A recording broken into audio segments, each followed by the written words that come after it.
on Ukraine. Here's what he found when he was on his way to Bucha. Death, destruction, despair, just about everywhere. I'm right now standing in front of Baban Yar Memorial. It is a memorial in the memory of those Jews which were killed by the Nazis in the Second World War. Almost 18% population of Kyiv during the Second World War in the late 1930s was almost 18% of the total population. And these people were massacred by the Nazis, and mass graves existed in this area of Baban Yar. And this memorial was made to commemorate these people who were killed by the Nazis. There was a claim by the Ukraine that recently a missile has destroyed this memorial or has caused some kind of damage. And then they blamed the Russian army of destroying the heritage sites, historical sites of Kyiv city. But here we do not see any kind of damage or any kind of bomb in this area which has landed a missile. Just behind this, a few meters away, about 200 meters away, if you can see, is a TV tower. Maybe it was targeted and maybe something fell between these two things, between the memorial and the TV tower, which we cannot see right now. If you see behind me, this is a new memorial at Baban Yar, which was made to commemorate the barbaric murdering of Jews during the Second World War by the Nazis. And this is a new memorial which was made by the government after Ukraine became an independent country.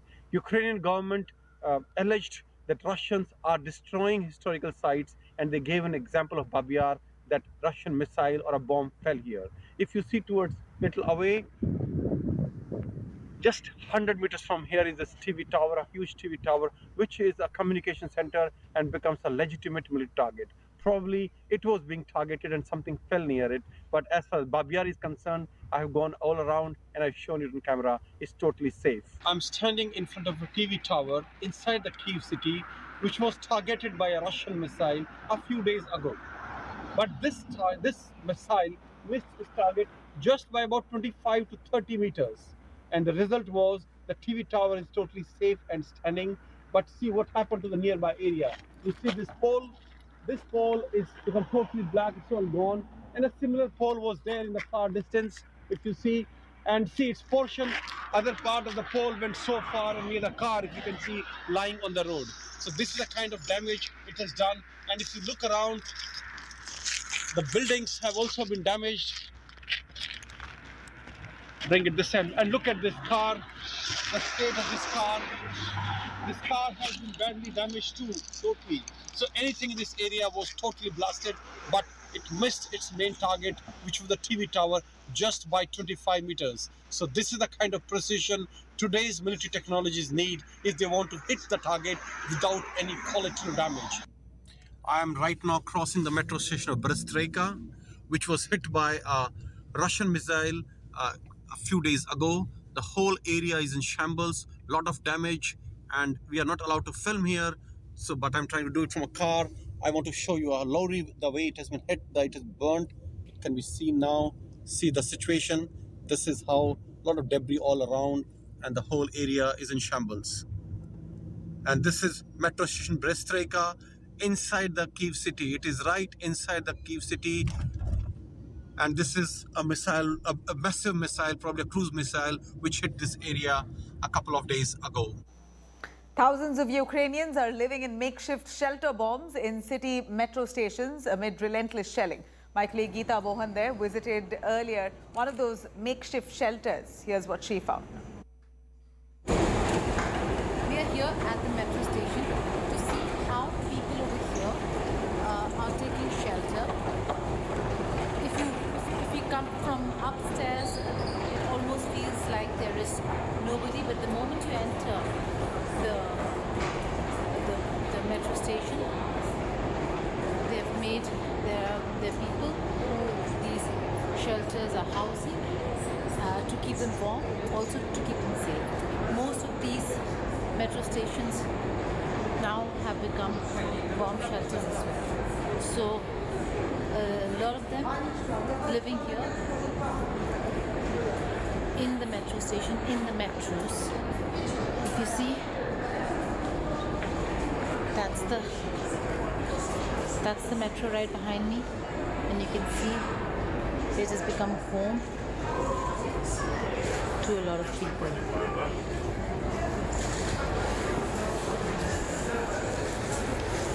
So this is the only safety that many have found, a safe place. Тяжело им взять спальные мешки сюда завести, да и люди живут. Metro over here. Living over here to find some warmth is also to ensure that they're safe.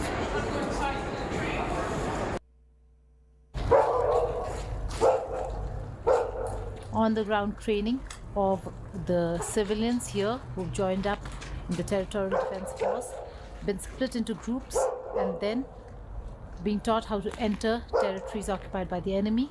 Начебто ми маємо лежати. Так.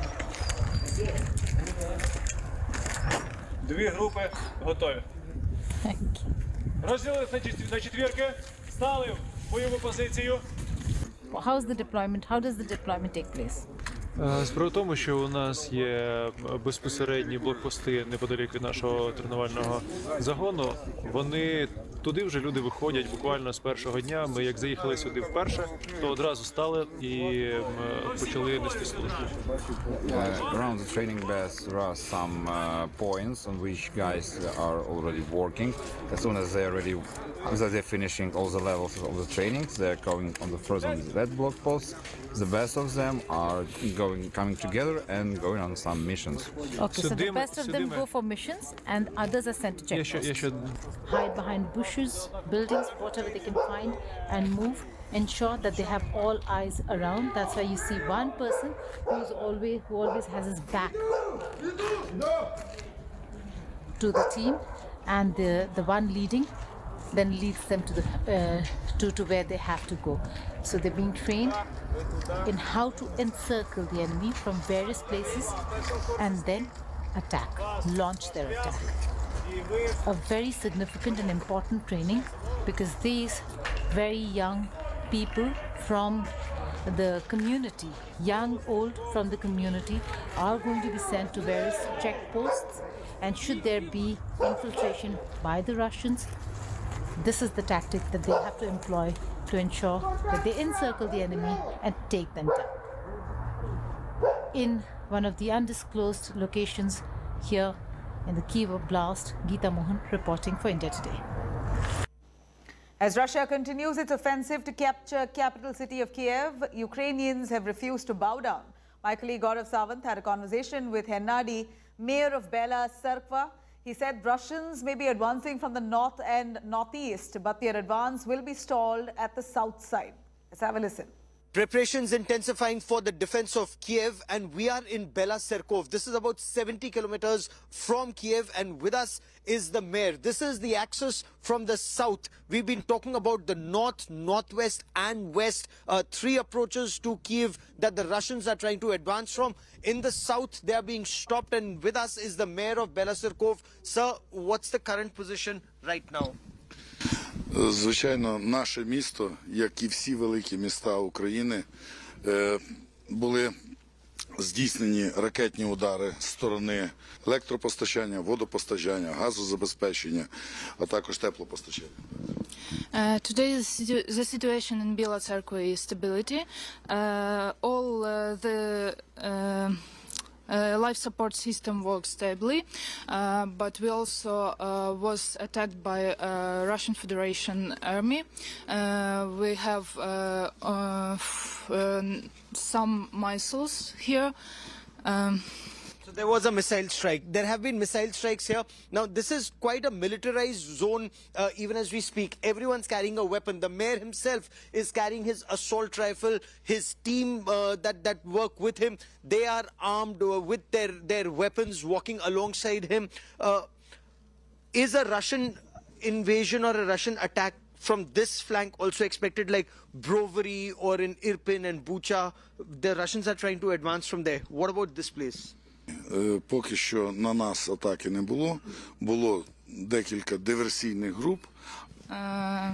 No, the situation in Bela Tserkva stably.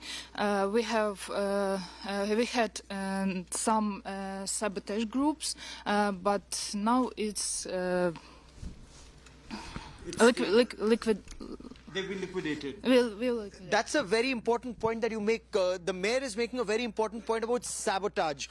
Russian infiltrators, they are coming into the system not with their weapons. Their weapons are already here, and then they attempt to target the Ukrainian security forces from behind. And that is where, if you notice this change in the armband, it used to be yellow earlier, it's blue now. It's to keep an eye on who's on the Ukrainian side and who's on the Russian side. But there were some missile attacks that took place in Belaserkov. What was the damage like? 3 людини загинуло, на жаль, і 12 людей поранено.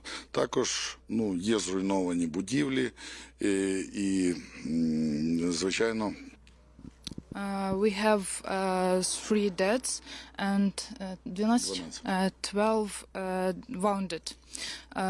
Some building is destroyed, but You're fighting on. Yeah. Okay.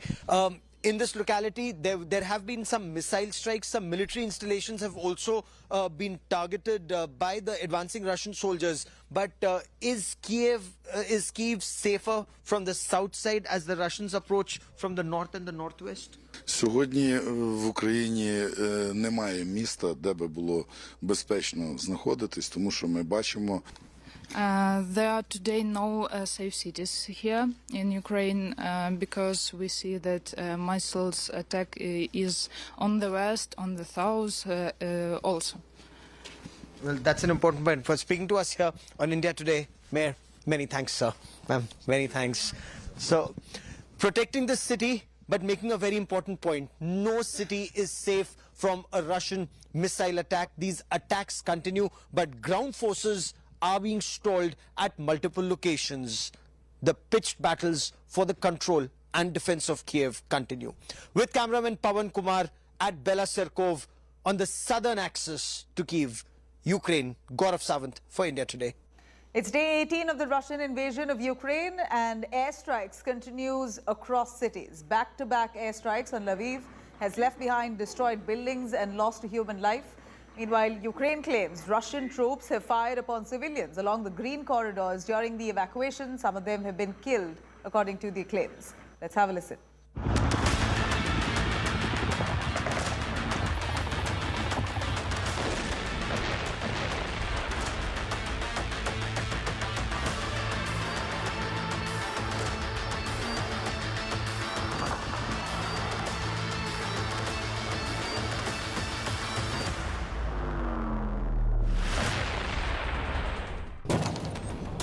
Missile strikes on cities.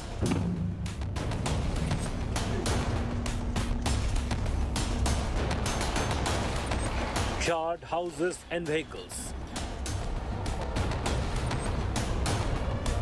Air bases attacked.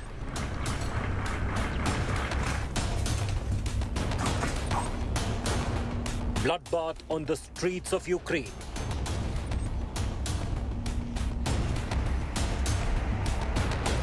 Putin is unrelenting and unsparing. Air raid alerts in almost every region in Ukraine, including Kharkiv, Kiev, Zhytomyr and Zaporizhia. Ukraine claims Russians shot at civilians who were trying to evacuate along a green corridor in Kiev, killing 7 people. Russia expanding offensive to western city of Lviv, which saw a barrage of multiple missile strikes and several casualties. Buildings and cars in ruins. The streets of Kiev paint a picture of horror and destruction. This was somebody's house. The entire frontage here has been destroyed. The study room there, the kitchen there, everything stands destroyed. And this is just one home. Let me also show you the destruction at another home here. And many homes, whether you look at the shrapnel in that house, whether you look at the destruction in this house, or you look at the damage in that house. And this entire locality has now been vacated. Right now I'm on my way to Bucha from Kyiv, and here you can see a police car which has been hit by a small rocket and has been damaged. So many such police cars have been hit. There's another one standing on the other side, and this is being hit by a small rocket today morning probably. Kherson, the first city to fall, still shows resistance in some pockets, leading to fight back. But the city continues to witness massive attacks by the Russian troops. Many houses reduced to rubble. Ukrainian tanks and vehicles damaged. In Kharkiv, heavy shelling has resulted in massive destruction. Houses charred. Vehicles on fire. Commercial buildings and buildings of state administration destroyed in back-to-back attacks. There are the ruins of Kharkiv Regional State Administration behind me. When it was attacked on the morning by the rockets from the sky, Kharkiv volunteers gathered here to coordinate their work with each other and authorities. The building was destroyed by a second blow on another day. The Kremlin covered says that they are hitting military targets only, but in reality, they are destroying the symbols of our cities and our freedom. Ruthless Russians moved down a car full of people with their tanks in Zaporizhia, killing 2 adults and a teen. Missiles rocked residential areas of Mykolaiv. In Baishiv, just outside Kyiv, the neighborhood reduced to rubble after relentless attack. But Ukraine is not ready to drop resistance, despite its willingness for fresh talks. Zelensky proposed to meet Putin with the condition that Israel mediates. Неділя, але хто зараз зважає на це? 8 років. Important about today, about war. We will win. Glory to Ukraine. We were able to evacuate nearly 120,000 people using humanitarian corridors. The main task now is Mariupol. Our diplomatic effort is focused on aid to reach the city. Росія втратила тисячі одиниць військової техніки. With no end to the war in sight, can the next round of negotiations, scheduled after finalization of legal framework, bring any respite? Bureau Report, India Today. As Russia and Ukraine enter 18th day of war, Ukraine's civilian fighters and residents in the capital city of Kiev are preparing for a major attack as Russian forces surround the city with troops and artillery just kilometers away. Plumes of smoke and blazing fire at an oil depot in Vasilkiv, about 40 kilometers southwest of Kiev. Ukrainian media say the fire is the result of a Russian airstrike. The Ukrainian capital itself has spent another night under heavy artillery bombardment as the Russian push to reach the city intensifies. Satellite imagery shows a 60-kilometer column of Russian tanks breaking away in different directions in an attempt to encircle the capital. Kiev is already besieged from the north, the east, and the west. Now, the Russian army is trying to complete the circle from the south. It is believed ground troops are 25 kilometers away from the heart of the capital. Выведенный из строя военный аэродром в Василькове. On the morning of March 12, high-precision long-range weapons attacked Ukraine's military infrastructure, including the military airfield in Vasilkov and the main center of radio and electronic intelligence of the Ukrainian armed forces in Brovary. In total, during the operation, 3,491 objects of the military infrastructure of Ukraine were disabled. The impact is visible across Ukraine, including here in the eastern town of Volnovakha. Look, we were sitting in basements and they were walking around everywhere shooting. We couldn't leave the basement for over a day. Then I walked up to a soldier and I said, "Boys, my mum is bedridden up there. She's a grandma and I can't go up there." The guys wanted to help me bring her down into the basement, but when we went up there, she had already died. It was already too late. Residential areas in Kiev and Mariupol lie in ruins. The Russian onslaught has also intensified in northern, eastern and southern Ukraine, bringing more death and destruction to populated cities. Ukraine has accused Russian forces of having kidnapped the mayor of Melitopol in the southeast of the country. Protesters gathered in front of the city's local government headquarters demanding the release of the mayor. We demand the mayor be immediately released. We're talking to France, Germany, Israel and others. I personally have called German Chancellor Scholz and French President Macron. I'll talk to everybody necessary in order to get our people released.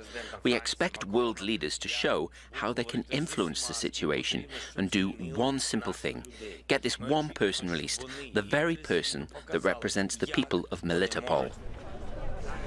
There have been several attempts at a ceasefire, while the human exodus within and out of Ukraine continues. Today, March 12, 2022, we announced the opening of the next humanitarian corridors. I very much hope that it will be a good day. All the planned routes will be open and Russia will abide by its commitments to ceasefire guarantees. I will inform during the day about the results of our humanitarian routes. These videos, published by the head of the Zaporizhia Regional State Administration, Alexander Starokh, on his official Telegram channel, seem to show the progress of a column of buses and Red Cross vehicles on their way to Mariupol from Zaporizhia on Saturday. At least 1 million Ukrainians have been internally displaced by the war, while more than 2.5 million have been forced to leave the country. Mohammed Val, Al Jazeera. Now, for the first time, Russian Defense Ministry has released a video of capturing Hostomel airfield near Kiev. Footage here shows Russian troops landing from a military aircraft while huge black smoke can be seen rising kilometers ahead. This is the same airfield where Russia destroyed the world's largest aircraft, Antonov AN-225 Mriya. Have a look.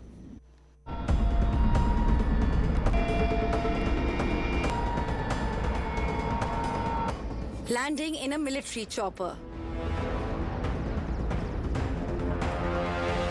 Then, quick area domination.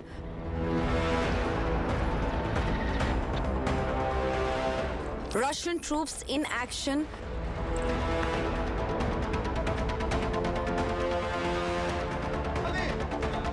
Reportedly to seize the Hostomel airfield, northwest of the capital Kyiv.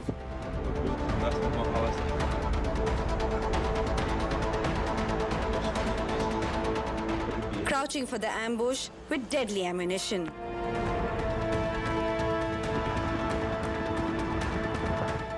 These images, released by Russian Defense Ministry from 24th February, ostensibly capture the massive fight between Ukraine and Russian troops. Plumes of huge black smoke can be seen rising kilometers ahead. The Hostomel airfield alongside the Antonov airport close to Kyiv proved a vital staging post for a planned assault on the capital city.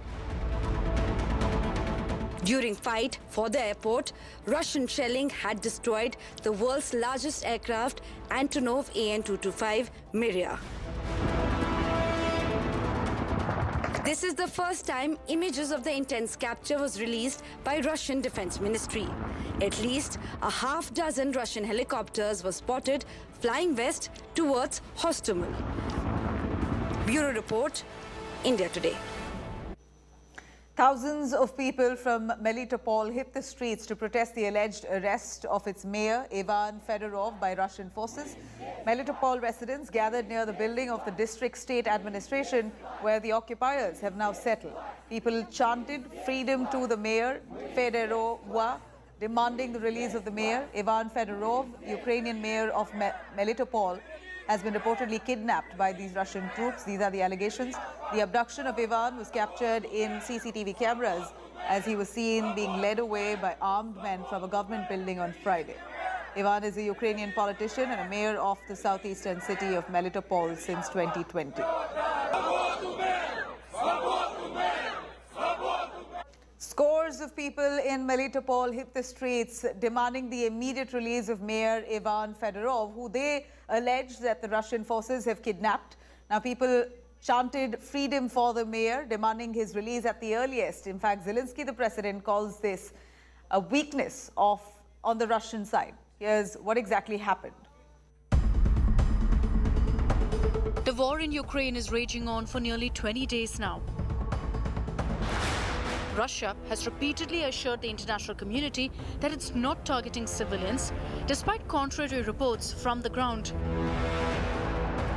This is the moment mayor of a city called Melitopol, Ivan Fedorov, is abducted, allegedly by Russian soldiers. The video shows Russian soldiers taking the mayor out of a building with his head covered. Ukraine's Internal Affairs Ministry confirmed that the mayor was abducted after he refused to cooperate with the Russians. There's no information about Mayor Fedorov's whereabouts. His city is in Russian control. Ukrainian President Zelensky condemned the abduction, calling it a sign of Russia's weakness. Today in Melitopol, the invaders captured mayor of the city, Ivan Fedorov, a mayor who courageously defends Ukraine and the people of his community. Obviously, this is a sign of the weakness of the invaders. The kidnapping has sparked a flurry of protests. Thousands of Melitopol residents marched to the administration building, demanding the release of their mayor.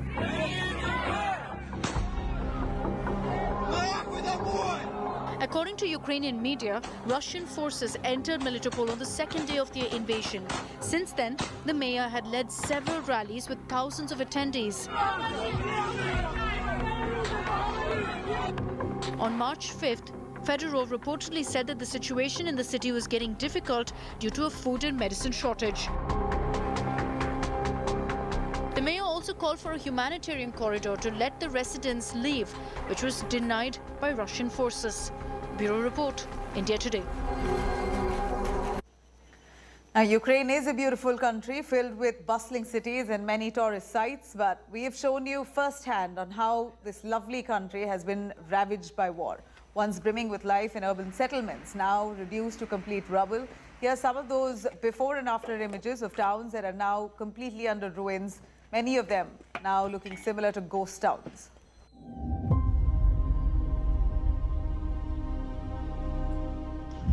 Captivating cathedrals, marvelous monasteries, historic monuments, and cities with grand landscapes. This was Ukraine for tourists holidaying in Europe's second largest country. Now, all that is left for one to see in Ukraine is this: missile attacks and explosions, bloodstains of civilians, and heartbreaking scenes of citizens fleeing.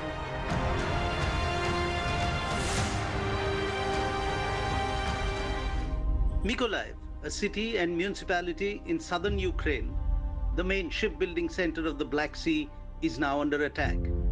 Images on your screen show a Russian missile targeting a car park in the city and several other civilian areas, reduced to rubble. The beautiful town of Volnovakha in the Donetsk region of Ukraine, it served as the administrative center and now has been decimated by shelling.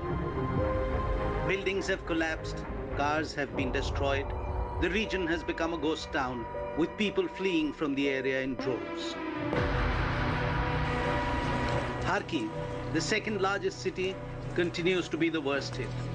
Images on the screen show this once beautiful city in ruins.